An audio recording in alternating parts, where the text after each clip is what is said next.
Member for Skeena. Mr. Speaker, Haisla Cedar LNG is one of the largest First Nations-led infrastructure projects in Canadian history, with the potential to create thousands of jobs and reduce global emissions by replacing coal-fired power in Asia. But under this Premier, the project has been trapped in political purgatory since last November. The Premier is afraid to even talk about it. He's ashamed of our natural resources and LNG. And he has no clear explanation or timeline for a decision on the Haisla Cedar project. So a simple question for the Premier. When will a decision be made so Haisla Cedar LNG can start exporting clean and ethical LNG to the world?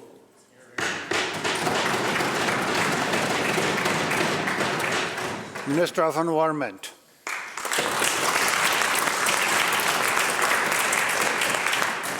Thank you very much, Honourable Speaker, and thank you to the member for the question. I'll keep my answer short. The issue, the project, is complicated. It has a number of features. My colleague, the Minister of Energy, Mines and Low Carbon Innovation, and I are the decision makers. The material is before us for a decision. We are looking at it thoroughly. We are working toward a decision, and that is all I can say.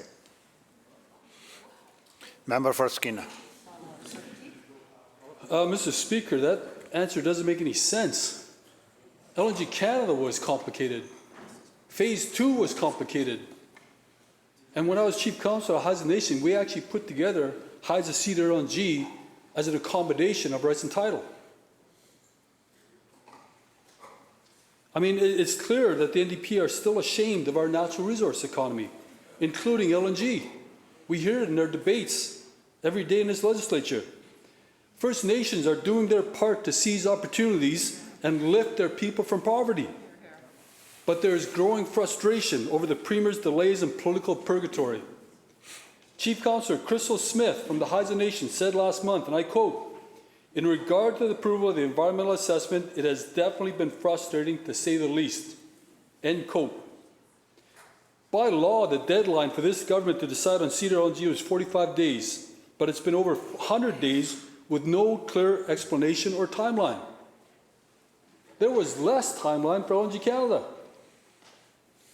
When will the Premier stop delaying and actually support one of the largest First Nations-led infrastructure projects in Canadian history?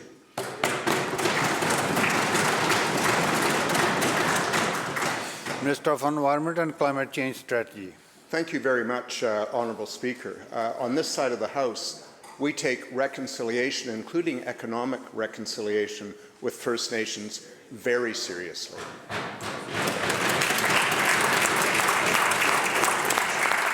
And I would just simply add that the Premier isn't delaying or ducking a decision because it's not his to make. It belongs to me and to my colleague, the Minister of Energy, Mines and Low Carbon Innovation. We take economic reconciliation seriously, as I said. We're taking the proposal seriously in all of its aspects, in all of its impacts, and we are working toward a decision very soon.